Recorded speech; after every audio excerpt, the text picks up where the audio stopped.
UN officials and global human rights organizations have criticized a US move imposing sanctions against the UN Special Rapporteur for the occupied Palestinian territories.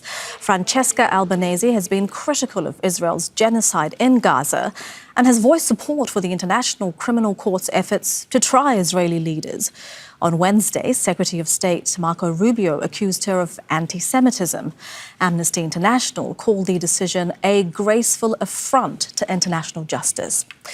Well, Marco Rubio posted on X saying, "I'm imposing sanctions on UN Human Rights Council Special Rapporteur Francesca Albanese for her illegitimate and shameful efforts to prompt international criminal court action against US and Israeli officials, companies and executives." He also said her campaign of political and economic warfare against the United States and Israel will no longer be tolerated. Well, joining us is Francesca Albanese, the UN Special Rapporteur on the occupied Palestinian territory. She's in the Slovenian capital, Ljubljana. Ms. Albanese, always a pleasure to have you with us on Al Jazeera. Thank you for your time. Firstly, your initial reaction to these sanctions, and can you talk us through exactly what they are? I cannot, because I'm still evaluating the impact. Of course, I agree, I'm happy that the Human Rights Council, members of the Human Rights Council and the Office of the High Commissioner, the UN, the human rights community has reacted, criticizing and asking for the reversal of these measures because it's obscene, frankly. But right now, I want to remind everyone that the reason why these sanctions have been imposed is the pursuit of justice. Of course, I've been critical of Israel. It has been committing genocide and crimes against humanity and war crimes, and not because I say that. There are criminal proceedings and international Court of Justice proceedings against Israel for these crimes. Isn't it enough? And what I've exposed is that this genocide doesn't only go ahead because of the unrelinquished territorial ambitions of Israel or because of ideological affinity of some groups with what Israel is doing, but also because there are companies who are profiting from it. And excuse me, I record the offensive and rude posture that has come from some of these companies in reaction to my report, like Google.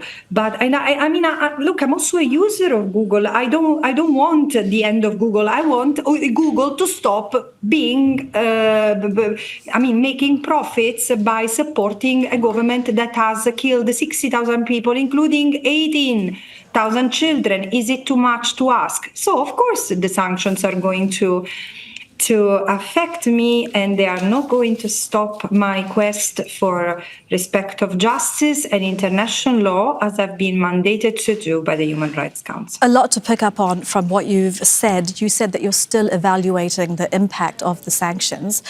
Do you know, for example, if you will be denied visas to the US, how it's going to impact your work? You know, if you can't go to UN headquarters in New York, for example. Well, the fact that I cannot go to the UN in New York seems to be a smaller problem than the Palestinians in Gaza being killed by something that is called the Gaza Humanitarian Foundation, which in fact is a death trap, which has completely obliterated the concept of humanitarian action that should have been provided by or taken by the United Nations. Let's talk about serious issues. Let's talk about the fact that the genocide continues while you and I are been talking. This is what I'm worried about.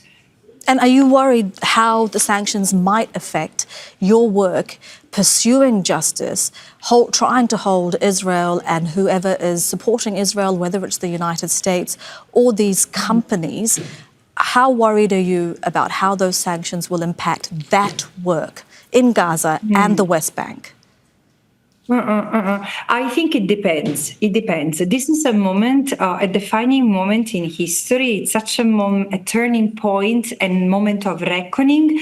So I've said these intimidation techniques remind me very much of mafia intimidation techniques. Silencing, first of all, destroying the reputation, and then intimidating, and then threatening anyone who dares to denounce the system, the collusion between political and economic and financial interests. You know, I come from a place that has been plagued by this kind of logic, a place where judges, lawyers, activists from Peppino Impastato to Giovanni Falcone and Paolo Borsellino have been killed for their stance on the side of justice. So I know what people risk when they stand against big powers, but what I also know is lessons that come from my part of the world is that these techniques work only if they manage to silence the people. If the people stand united and denounce and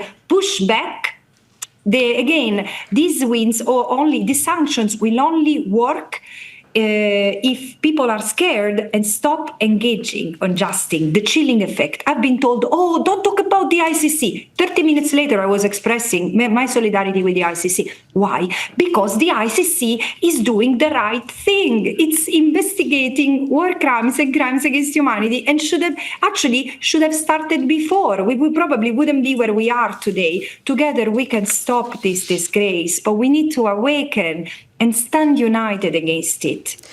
That is the UN Special Rapporteur on the occupied Palestinian territories, Francesca Albanese. Thank you so much for joining us today to talk about what's going on personally and professionally with you. We appreciate it. Thank you. Make sure to subscribe to our channel to get the latest news from Al Jazeera.